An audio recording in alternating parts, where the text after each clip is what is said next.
Hi guys, welcome to Always Grow Personally. Our fan page here on Facebook is now up to over 1,200 members, and we are delighted and glad to know that you're here, and we enjoy sharing all bits and pieces of personal growth and personal development. Now, so you know, this is not one website dedicated to any one particular speaker, Tony Robbins, Brian Tracy, Zig Ziglar, etc. This site is dedicated to all speakers, all people of personal development. So we do not just represent one; we represent them all, and I think that gives people a nice variety. You might be a Jim Rohn and Tony Robbins fan. Why have to be fan pages of both? Why not just have one fan page where everything actually goes through?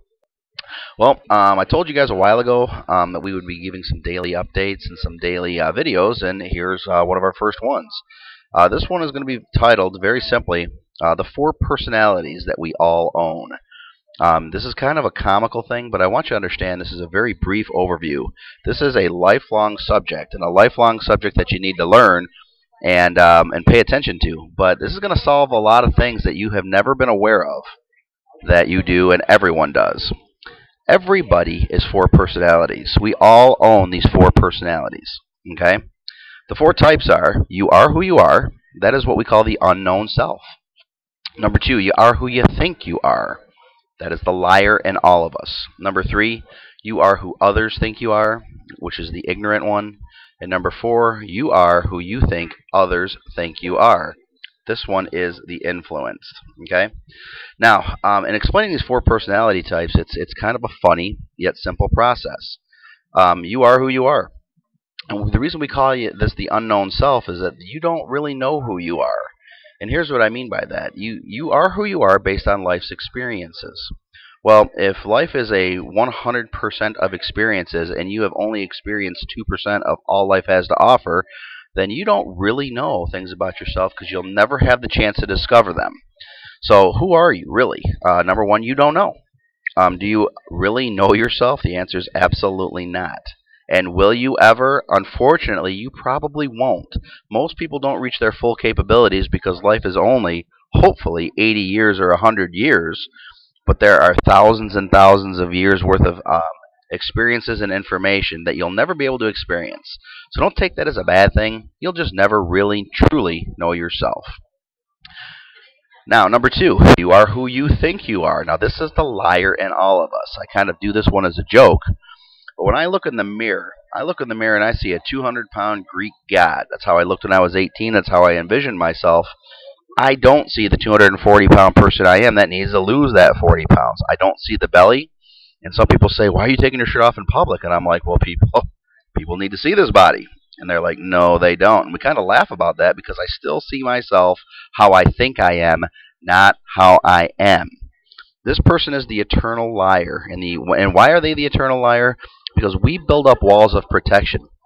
Let me give you an example. Have you ever talked to somebody that was in 1 week, they were absolutely in love with their spouse, their mate, whoever it was, and the next week they're getting divorced and they say, I'm better off without them. You know what, I really didn't like them, and blah, blah, blah. And the truth of the matter is that they got dumped.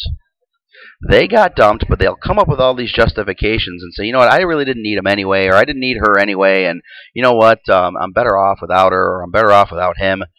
And what ends up happening is that you're lying to yourself. You know what? You love that person, you're heartbroken, but in order to save face, you make it look like you're not really bothered. The more you lie to yourself, the bigger walls you put up, the less happy you'll eventually be because all you're doing is living a facade. And we all have this personality trait. Just because it doesn't have to do with a breakup doesn't mean it has to do with the food you eat, the diet you should be on, the smoking that you should stop, the exercise that you should be doing, the discipline that you should be living. Okay? We all know there's things in our lives that we should be doing that we're not. This personality is killing us. That's why this personality type stunts our growth as a person. Okay?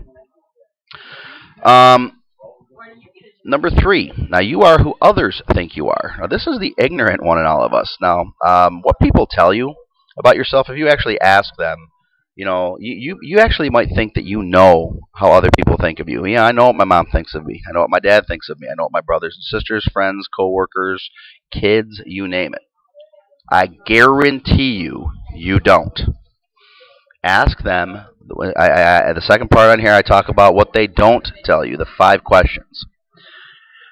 When you ask a person who you know and love, what do you think of me? The very first thing they're going to tell you is something that they don't think hurts your feelings. So they'll say, you know what, I think you're this. They're going to tell you all your good qualities. And then you're going to say, no, what do you think of me? Then they're going to answer their question a little bit differently. Third time you ask it, no, what do you think of me? They're going to go, well, I mean, you really could do this, this, this, this, this, this, this. The fourth thing is, no, what do you think of me? They'll say, well, you really need to change this. And the fifth time you ask them, what do you think of me? They'll just flat out tell you the truth. Okay? You have to ask a person a question 5 times if there's feelings or emotion involved.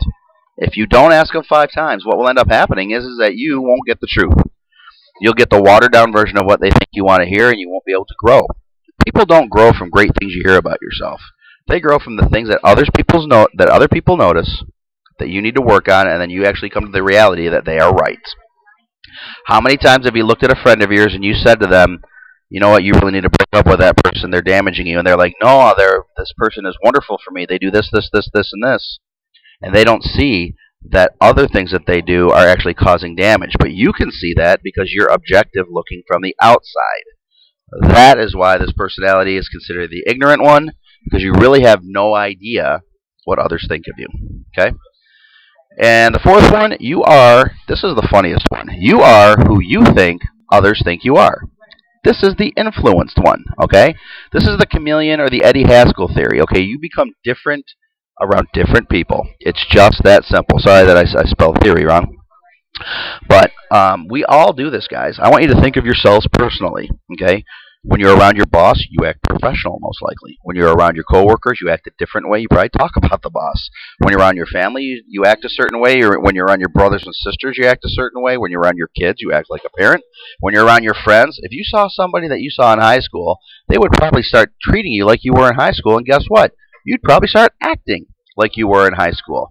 It happens to me all the time. I got a buddy of mine. I'm 40 years old. I got a buddy of mine who won't stop treating me like I was 16. So guess what? I start acting like I'm 16. And then it becomes funny, and then it becomes a game, then we relive some thoughts and stuff like that. But he'll never see me any different than that. So when I see him, I automatically think about being 16 years old again. It is what it is. I can either choose to change that about myself, since I can't control him, and stay away from the situation, or just embrace it, keep it for what it is, enjoy it for what it is, and not get too serious about it. Okay, this is the chameleon or the Eddie Haskell theory. If you remember Eddie Haskell from Leave It to Beaver, he was always one way around the beaver in Wall-E, and he was totally different around the parents. Okay, you are who others think you are, and you act accordingly.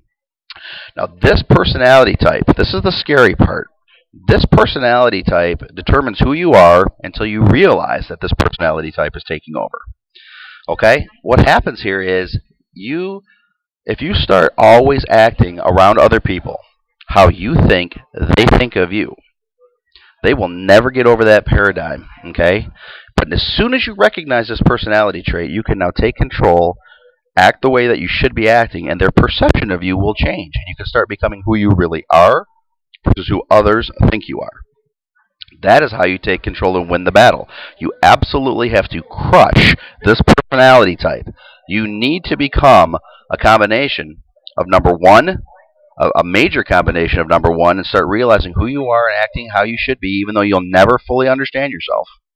And then number 2, 3, and 4 should all combine to be that second personality type, because those are the ones that are out of control. Now, here's kind of the summary and the funny thing about this personality type, guys. When you understand this theory, you'll start to realize things about yourself. Have you ever had internal thoughts and feel like you're having a personal battle between personality types? And the very first thing you think of is, oh my gosh, am I schizophrenic? No, you're not schizophrenic. You're not having personality fights with Sybil, Susan, Tommy, and, Queen Latifah. You're not 4 different people. You are one person that has 4 people inside of you, and that is what happens when you have these arguments internally. That is what happens when you're struggling with personality type number 1. You are who you are, which you don't know. So you kind of go, gosh, I wonder if I would like this. Then personality type number 2 says, you know what? Of course I would like this. I'm great. I am this. I am that. I don't need that person. I can do whatever I want. Personality type number 3 would come in and say, you know what? I'm not really sure. I've never experienced that before. I don't know. I guess I'm kind of confused. And then the fourth one will go, well, I better figure out something fast or people are going to think I'm weird. Okay, those four conversations that you have are all within one personality. You're not schizophrenic and you're not crazy. We all go through this. So when you find yourself talking to yourself and then questioning yourself, you're not crazy. It's the four personalities having a fight with each other. Now that you know this, you have to make a conscious change and awareness to understand that personality type number one, the realist, needs to be in control. So, more to come, guys. Daily updates coming to the Always Grow Personalies fan page on Facebook. It's facebook.com/online personal development. Join the fan page, spread the word. We're growing like a weed, and we are dedicated to personal growth. Thanks for listening. Hope you enjoyed.